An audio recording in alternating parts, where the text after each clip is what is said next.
Hi guys, finally Paytm বন্ধ হতে চলেছে। আপনারা হয়তো মার্কেটে এই নিউজটি শুনে নিয়েছেন। আসলে এটা কতটা সত্যি সেটা কিন্তু আপনাদের জানতে হবে। পেটিএম কিন্তু অল টাইম চলতে থাকবে মার্কেটের মধ্যে। পেটিএম কোনো বন্ধ হচ্ছে না। পেটিএমের কোন ভার্সনটা বন্ধ হচ্ছে সেটা আপনাদের মন দিয়ে শুনতে হবে, প্লাস একটু জানতে হবে। তাহলে আপনারা বুঝতে পারবেন অ্যাকচুয়ালি পেটিএম মার্কেটে বন্ধ হচ্ছে কিংবা হচ্ছে না। পেটিএমের টোটাল 3টে ভার্সন রয়েছে।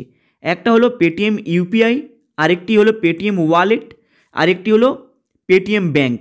অ্যাকচুয়ালি এর মধ্যে কোন সেক্টরটা বন্ধ হতে চলেছে সেটা আপনাদের জানতে হবে। তাহলে আপনারা বুঝতে পারবেন পেটিএম মার্কেটে থাকবে কিংবা চলে যাবে। পেটিএমের কেবলমাত্র ওয়ালেট এবং ব্যাংকিং সেক্টর এই দুটোই কেবলমাত্র বন্ধ হতে চলেছে ফেব্রুয়ারি মাসের 29 তারিখের মধ্যে। কিন্তু মাথায় রাখবেন পেটিএমের যে ইউপিআই পেমেন্টের যে অপশানটা রয়েছে এবং যে সিস্টেমটা রয়েছে সেটা কিন্তু কোনো বন্ধ হবে না। আরবিআই থেকে এর উপরে কোনো নোটিশ নেই। অ্যাকচুয়ালি আরবিআই থেকে নোটিশ পড়েছে পেটিএমকে বন্ধ করার জন্য তার ব্যাংকিং সেক্টর এবং ওয়ালেট।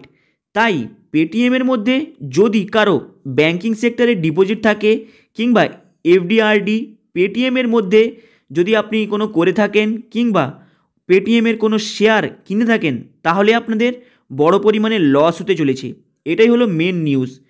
বর্তমানে পেটিএমের কী ফিউচার এবং পেটিএমের রহস্যটা আসলে প্রকৃতপক্ষে কী সেটা কিন্তু আপনারা ডিটেলসে জানলে বুঝতে পারবেন অ্যাকচুয়ালি পেটিএম মার্কেটে থাকবে কি চলে যাবে। অ্যাকচুয়ালি পেটিএমকে 2023 অক্টোবর প্রায় 5 কোটি টাকা ফাইন করে দিয়েছে। কিন্তু আপনারা কি জানেন পেটিএম বর্তমানে মার্কেটে আসে 2010 সালে, কিন্তু মার্কেটের মধ্যে 2010 সালে এন্ট্রি করলেও বর্তমানে একে কেউ চিনত না আগে। কিন্তু হঠাৎ আপনারা হয়তো শুনেছেন যে 2016 8 নভেম্বর হঠাৎ মানি চেঞ্জ হতে শুরু হয় ইন্ডিয়ার মধ্যে। নতুন গভর্নমেন্ট যখনই এন্ট্রি করে এবং দেশের মধ্যে মানি চেঞ্জেসের জন্য এই নিয়মটি লাগু করে। আপনারা হয়তো জানেন যেই সময় আপনারা ঠিক মানি উইথড্রলের জন্য অনেক প্রবলেমে পড়েছিলেন, মানি এক্সচেঞ্জের জন্য অনেক প্রবলেমে পড়েছিলেন, কারণ আপনারা হয়তো শুনেছেন যে 500 টাকার নোট এবং 1000 টাকার নোট পুরোপুরি চেঞ্জ হতে চলেছে। সেখান থেকেই অ্যাকচুয়ালি মেন পেটিএমের ভবিষ্যৎ এবং ফিউচারটা শুরু হয়। কারণ আগে ইউপিআই দিয়ে পেমেন্ট করার জন্য কেউ ব্যবহার করতো না এবং জানতো না। তাই পেটিএমের বর্তমানে মেন ফিউচারটি শুরু হয়েছিল 2016 সাল থেকে, কিন্তু মার্কেটে আসে 2010 সালে। তাই 2016 সাল থেকে পেটিএম তার নিজের বিজনেসের গ্রোথটা ধরে এবং 2017 সাল থেকে নিজের গ্রাফটা অনেকটা হাইপ পরিমাণে চড়ে যায়। এর ফলে পেটিএম মার্কেটের মধ্যে একটা বড় রকমের প্রফিট এবং মুনাফা কামায়। এর ফলে পেটিএম মার্কেটের মধ্যে টোটাল 3টে ভার্সন আনে। একটা হলো Paytm UPI, Paytm wallet, Paytm banking. কিন্তু পেটিএম ব্যাঙ্কিংয়ের ওপরে কেবলমাত্র আরবিআই ফাইন করেছে, যেটা 5 কোটি টাকা। কিন্তু আপনারা জানবেন এই আরবিআই যে ফাইন করেছে অলরেডি, এটা কিসের জন্য করেছে সেটা আপনাদের জানতে হবে। তাহলে আপনারা বুঝতে পারবেন পেটিএম মার্কেটে বর্তমানে থাকবে না চলে যাবে। আপনাদের জানতে হবে পেটিএম যে নিজের যে ব্যাংকিং সেক্টর ওপেন করেছে সেটা আরবিআইয়ের রেগুলেটেড হিসাবেই সে ব্যাংকিং সেক্টর ওপেন করেছে।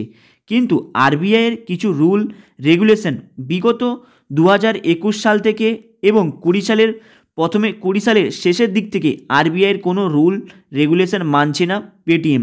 তাই পেটিএমকে বাধ্য হয়ে আরবিআই ফাইন করেছে। কিন্তু এর কারণটা কি আপনাদের জানতে হবে। তাহলে আপনারা বুঝতে পারবেন অ্যাকচুয়ালি মার্কেটের মধ্যে পেটিএমের কি নিউজটা চলছে।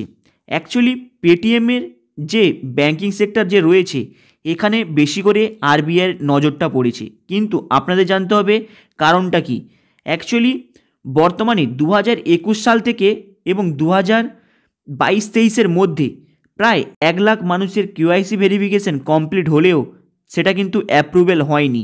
এর ফলে আরবিআইয়ের সেখানে কিন্তু নজর পড়ে। প্লাস আপনারা হয়তো জানেন যেই সময় আপনারা কিংবা শহরের মানুষ যারা পেটিএম থেকে বেশি ইন্টারেস্টের আশায় ইনভেস্ট করে রেখেছে, সেখানে অনেকের 18 বছর পুরনো হয়নি, প্লাস অনেকের কেওয়াইসি ভেরিফিকেশন কমপ্লিট হয়নি, প্লাস অনেক সময় কেওয়াইসি ভেরিফিকেশন করার সময় প্রায় 150 টাকা করে চার্জ কেটে নিয়েছে। এর ফলে এইভাবে অনেক কিছু নিউজ আরবিআইয়ের নজরে পড়েছে। প্লাস এবং 2024 ফেব্রুয়ারি পেটিএমের যে ব্যাংকিং সেক্টরগুলো রয়েছে এবং যে ওয়ালেটের সেক্টরগুলো রয়েছে, যেখান থেকে পেটিএম নিজের বিজনেসটাকে অ্যাকচুয়ালি চালায়, সেটার পুরোপুরি বন্ধ করতে চলেছে ফেব্রুয়ারি মাসে। কিন্তু এটা 100% কনফার্ম নয়, কারণ আপনারা কি জানেন, এই বন্ধ করার পিছনে সবথেকে একটি বড় কারণ হলো কেওয়াইসি ভেরিফিকেশনের নট কমপ্লিট করা এবং চাইনিজের অ্যান্ড গ্রুপ বলে একটি কোম্পানি রয়েছে, সেখানে চাইনিজ কোম্পানি ডাইরেক্ট 13% এই পেটিএমের অল্ড শেয়ার মার্কেটের মধ্যে ইনভেস্ট করে রেখেছে, তার নিজেরই 13%। মানে ভেবেছেন 100%-এর মধ্যে চাইনিজ কোম্পানি তার 13% নিজের শেয়ার হোল্ড করে রেখেছে পেটিএম কোম্পানির মধ্যে এবং ইনভেস্ট করে রেখেছে। তাই আরবিআইয়ের সবথেকে বেশি এদিকে নজর গিয়েছে এবং ইন্ডিয়ার কিছু ব্যক্তির সেখানে অনেক কিছু তথ্য তারা সেখান থেকে নিয়ে যাচ্ছে। এর ফলে আরবিআইয়ের ডাইরেক্ট নজর পড়েছে এই পেটিএমের ওপরে। এর ফলে আরবিআই হঠাৎ 2023 সালে অক্টোবর মাসে প্রায় 5 কোটি টাকার ফাইন করে দেয়। কিন্তু আপনাদের জানতে হবে, বর্তমানে আরবিআই এই পেটিএম ব্যাংকের ওপর ফাইন করলেও এটা পুরোপুরি 100% বন্ধ করার জন্য কোনো লিগেল পারমিট দেয়নি, জাস্ট ফাইনের অপশান দিয়ে এটাকে বন্ধ করার জন্য নোটিশ দিয়েছে।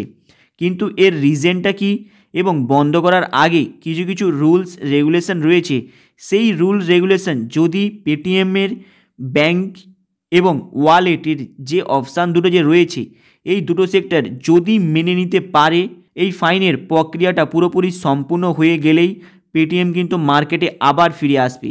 তাই বর্তমানে পেটিএমের এখন মালিক রয়েছে বিজয় শেখর শর্মা।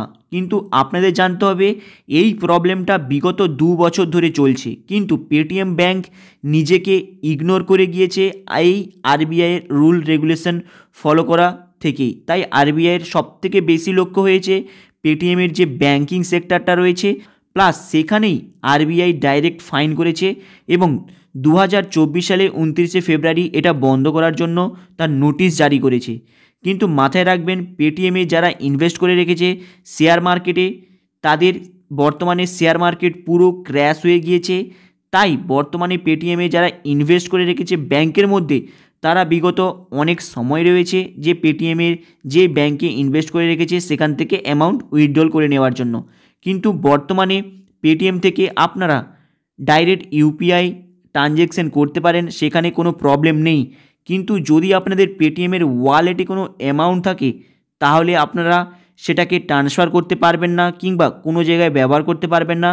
এই 29 ফেব্রুয়ারি 2024 এই তারিখটার পর থেকে আপনারা পেটিএমের ব্যাংকিং সেক্টরের এবং পেটিএমের ওয়ালেটে যে অ্যামাউন্টটা রয়েছে সেটাকে আপনারা কোনো ইউজ করতে পারবেন না। তাই যদি আপনাদের কোনো কিছু গেমিং সেক্টরের ক্ষেত্রে, কোনো কিছু পেমেন্টের ক্ষেত্রে আপনারা এই ওয়ালেটের অ্যামাউন্টটাকে ব্যবহার করে থাকেন, তাহলে সেটাকে খুব তাড়াতাড়ি খরচ করে নেবেন। হাই গাইস, আপনাদের এই ইনফরমেশনটা কেমন লাগলো? লাইক অ্যান্ড সাবস্ক্রাইব করে দেবেন। আপনারা সাবস্ক্রাইব করলে খুব তাড়াতাড়ি এ সম্পর্কে আরও নতুন কিছু আপডেট নিয়ে এসে আপনাদের দেবো। চলুন দেখা হবে আবার নেক্সট ভিডিওতে। চ্যানেলটাকে আপনারা সাবস্ক্রাইব করে দেবেন।